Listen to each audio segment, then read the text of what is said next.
Good morning students. Class 10 का chapter 1 continue करेंगे।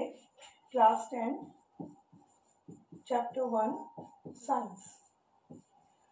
Question number 1 to 3 हमने लास्ट वीडियो में कवर किए थे। नाउ क्वेश्चन नंबर 4, रासायनिक समीकरण किसे कहते हैं? उदाहरण दें। रासायनिक समीकरण, केमिकल इक्वेशन, रासायनिक समीकरण किसे कहते हैं?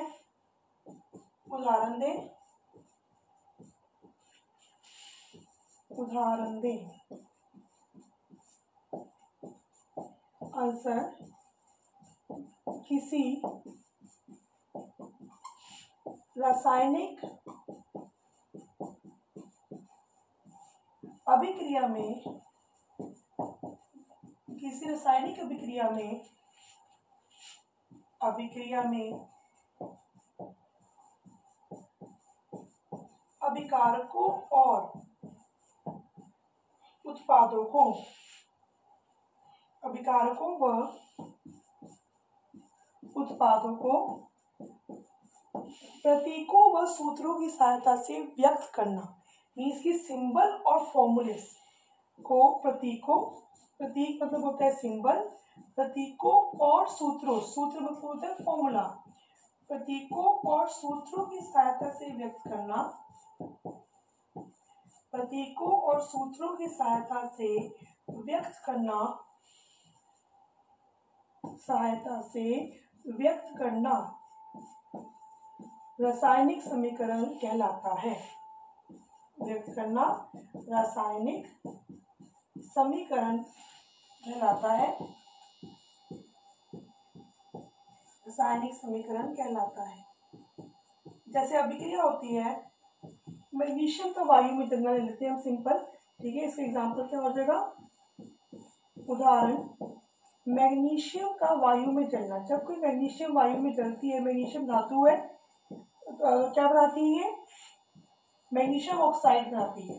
तो इसको हम क्या करेंगे? सिंपल इसे हम प्रतीकों और सूत्रों की सहायता से लिखेंगे, ठीक है। मैग्नीशियम का वायु में जलना, मैग्नीशियम सॉलिड होती है ये, ठीक है, ठोस, प्लस करेंगे हम वायु का सिंबल लेते हैं हम oxygen, to form magnesium oxide, ठीक है। तो ये बन गया आपका रासायनिक समीकरण, ठीक है। सिंपल हो गया। क्या किया हमने? इसको प्रतीक और हमने क्या किया? सूत्रों के साथ जैसे हमने से लिख लिया, ठीक है। इसके बाद क्या होता है? क्वेश्चन 5 का फर्स्ट पार्ट बनेगा, इसी में देख लेंगे कंकाली रासायनिक समीकरण क्या होते हैं। कंकाली का मतलब होता है स्केलेटल केमिकल इक्वेशन। कंकाली रासायनिक समीकरण किसे कहते हैं? कंकाली रासायनिक समीकरण किसे कहते हैं? कंकाली रासायनिक समीकरण किसे कहते हैं? जैसे कि आप इसमें देख रहे हैं इक्वेशन में कि यहाँ पर जो ये देखो ऑक्सीजन यहाँ पर 2 है, यहाँ पर कितनी ऑक्सीजन यहाँ पे है, मतलब कि लेफ्ट हैंड साइड में ऑक्सीजन 2 है और इसमें कितनी है? इसमें है 1 है इसमें, ठीक है। तो क्या है कि इसमें कैसी है? बैलेंस नहीं है। तो हम क्या कहेंगे कि जो ये समीकरण है कैसा है? ये संतुलित नहीं है, ठीक है। तो परिभाषा क्या आएगी इसकी? असंतुलित रासायनिक समीकरण को कंकाली रासायनिक समीकरण कहते हैं, जो कैसी होगी? संतुलित नहीं होगी, ठीक है।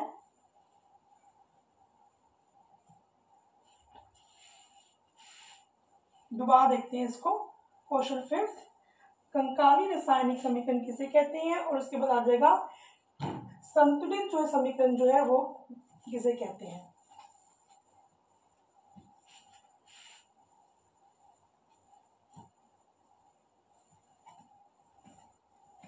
क्वेश्चन 5 का फर्स्ट पार्ट, कंकाली रासायनिक समीकरण, कंकाली को हम कहते हैं स्केलेटल केमिकल इक्वेशन।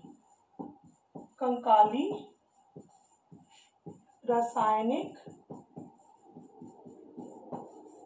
समीकरण किसे कहते हैं? किसे कहते हैं? आंसर, असंतुलित, जो कि संतुलित ना हो, असंतुलित रासायनिक समीकरण को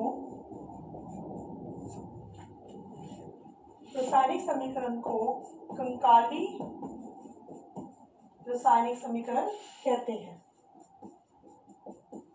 कंकाली रासायनिक समीकरण कहते हैं। जैसे हमने एग्जाम्पल किया था अभी, magnesium plus oxygen to form magnesium oxide. तो इसमें जो परमाणु की संख्या जो है वो समान नहीं है, ठीक है। यहाँ पे 2 थी और यहाँ पे थी 1, तो इसका मतलब है ये समीकरण कैसा है, ये कंकाली समीकरण है। ये बन गया 5th का ए पार्ट। 5th का बी पार्ट, संतुलित बैलेंस्ड संतुलित रासायनिक समीकरण किसे कहते हैं? संतुलित रासायनिक समीकरण किसे कहते हैं? और किसी भी रासायनिक समीकरण को संतुलित करना क्यों आवश्यक है? किसे कहते हैं? रासायनिक समीकरण को संतुलित करना क्यों आवश्यक है? रासायनिक समीकरण को संतुलित हमें क्यों करना होता है? बैलेंस क्यों करना होता है? संतुलित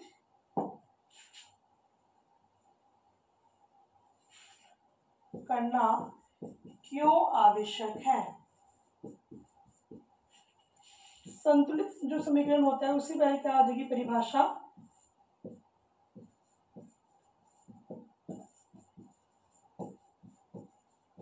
एक रासायनिक समीकरण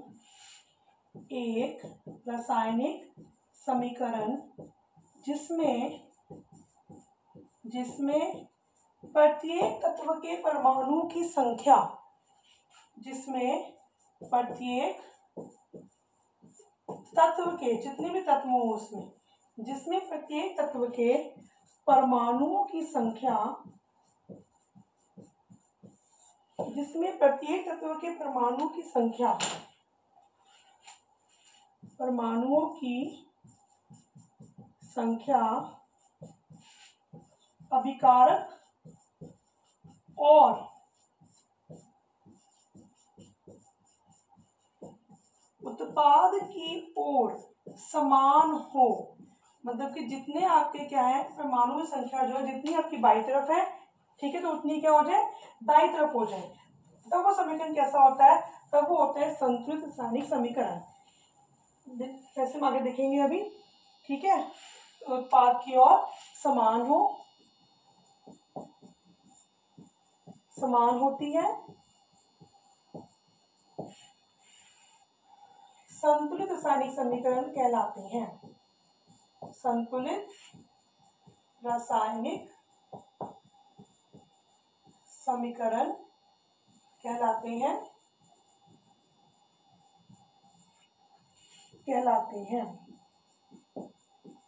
जैसे इसमें क्या करेंगे, अब देखो ये था magnesium plus oxygen to form magnesium oxide. यहाँ पे कितना मैग्नीशियम है? 1, यहाँ भी 1, यहाँ पर ऑक्सीजन 2 है, तो हम क्या करेंगे इससे लगा दिया मैंने 2, तो फिर यहाँ पर जो ये कितनी हो गई ऑक्सीजन 2 हो गए, मैग्नीशियम में 2 हो गए, इसको मैंने यहाँ पर भी लगा दिया 2।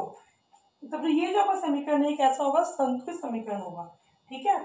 इसके बाद इसे जो संतुलित करना क्यों आवश्यक है?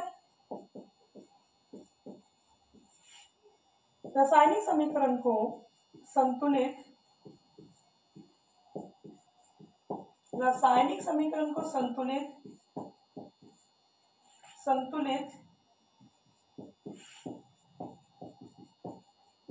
इसलिए किया जाता है क्योंकि द्रव्यमान संरक्षण के नियम के अनुसार, द्रव्यमान संरक्षण का नियम यह भी आपने 9th में किया हुआ है, क्योंकि द्रव्यमान संरक्षण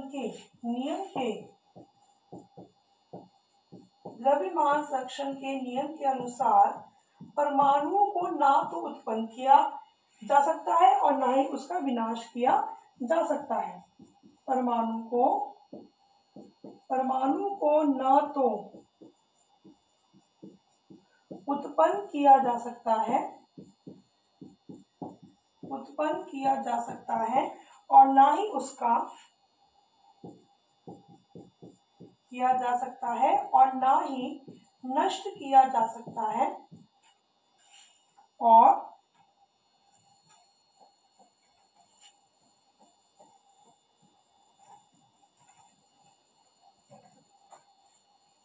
और न ही नष्ट किया जा सकता है।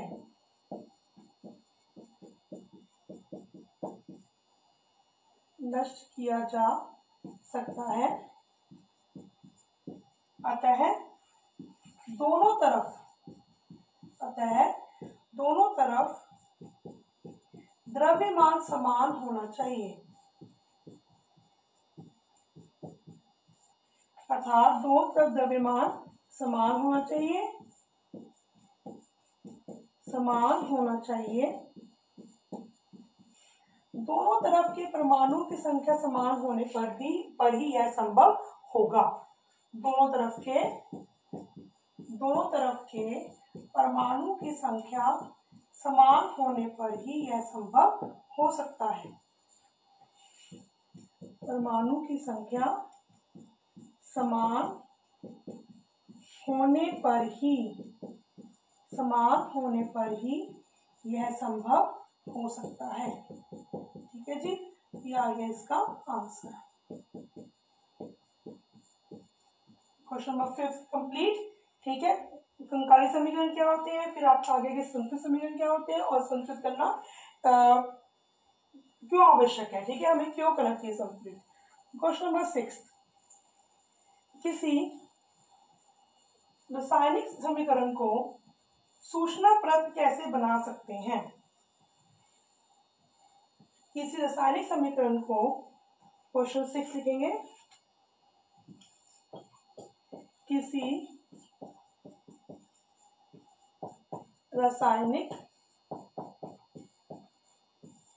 समीकरण को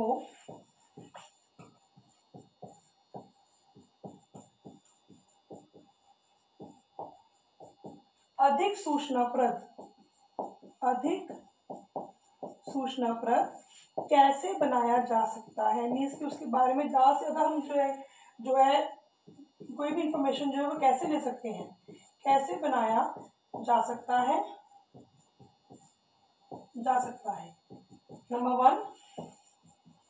नंबर वन में क्या आ जाएगा,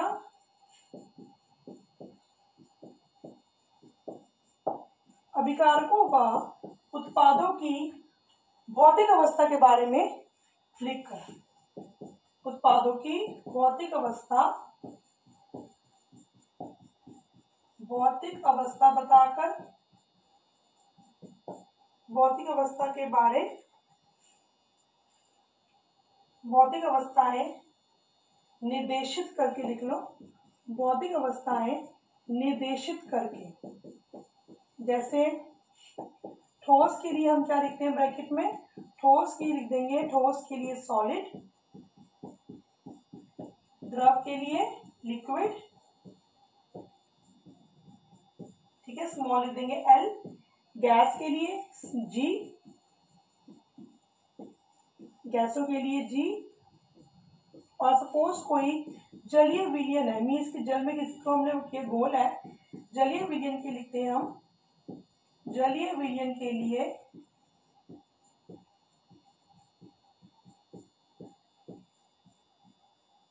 एक्यू। कैसे बना एक्यू का मतलब क्या होता है, एक्वस, ठीक है, जल में घोल। जैसे एग्जांपल मैग्नीशियम, क्या लिख दिया इसमें हमने, solid plus oxygen gas to form 2MgO, यहाँ भी क्या आ गया, ठोस सॉलिड। ठीक है, तो ये हो गया आपका, किससे हमने क्या दिखा दिया कि जो कौन सा जो है ठोस है, कौन सा द्रव है, कौन सा गैस है। ठीक है, सेकंड पॉइंट आएगा इसमें आपका कि यदि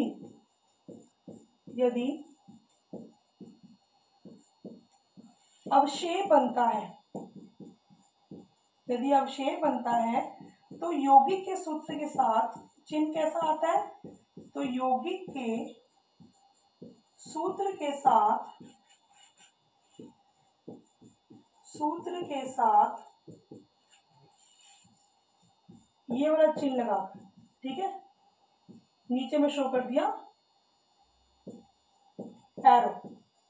जैसे example silver sodium chloride plus silver nitrate, AgNO3 to form, क्या बनेगा, सिल्वर क्लोराइड प्लस बन जाएगा sodium nitrate, silver chloride plus NaNO3 sodium nitrate.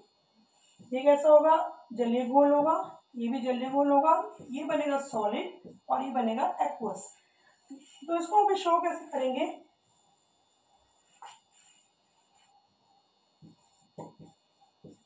AgCl जो बना है आपका अवशेष, यहाँ साइन लगा देंगे ये वाला, तो इससे शो हो जाएगा ये क्या बना है, ठोस, और प्लस बनेगा सिल्वर नाइट्रेट NaNO3, ये हो जाएगा एक्वस।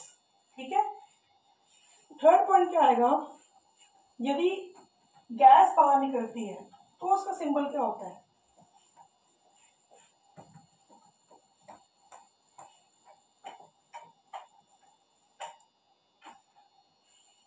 थर्ड पॉइंट, यदि किसी अभिक्रिया में गैस निकलती है, यदि गैस निकलती है तो चिन्ह का हम प्रयोग करेंगे, ऐसे चिन्ह का प्रयोग करके। जैसे example zinc solid plus H2SO4 जलीय घोल का aqueous to form zinc sulphate बनेगा, ठीक है, एक्वस प्लस हाइड्रोजन गैस, तो इसको शो करेंगे हम ऐसे। ठीक है, फोर्थ पॉइंट, ऊष्मा परिवर्तन के चिन्हों का प्रयोग करके, ऊष्मा परिवर्तन के चिन्हों का प्रयोग करके, जैसे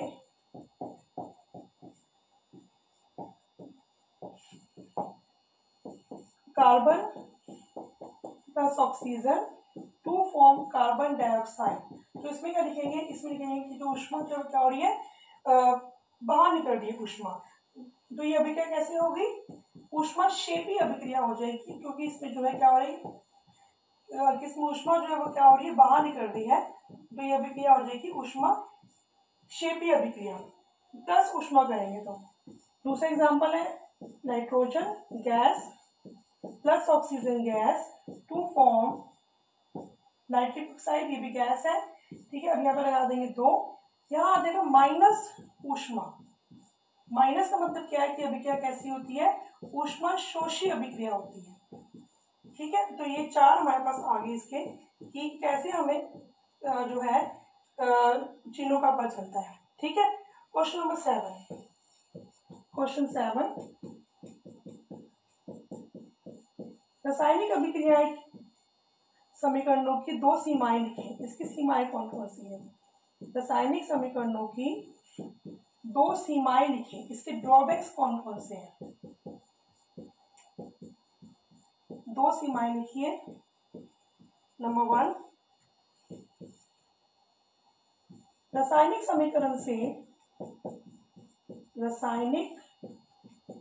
समीकरण से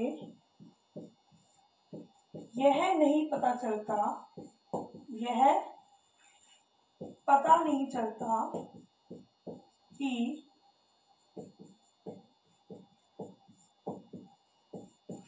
रासायनिक अभिक्रिया पूरा होने में कितना समय लेगी, कि रासायनिक अभिक्रिया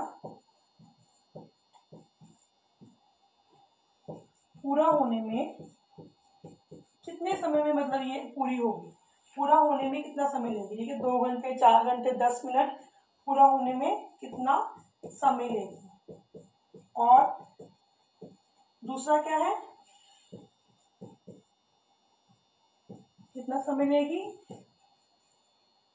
यह विशेष परिस्थितियों और कारकों के बारे में कोई जानकारी नहीं देती, यह विशेष परिस्थितियों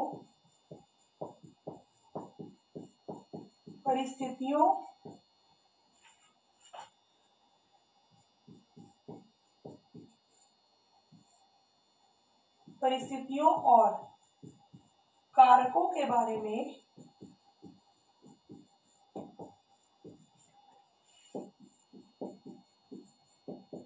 कोई जानकारी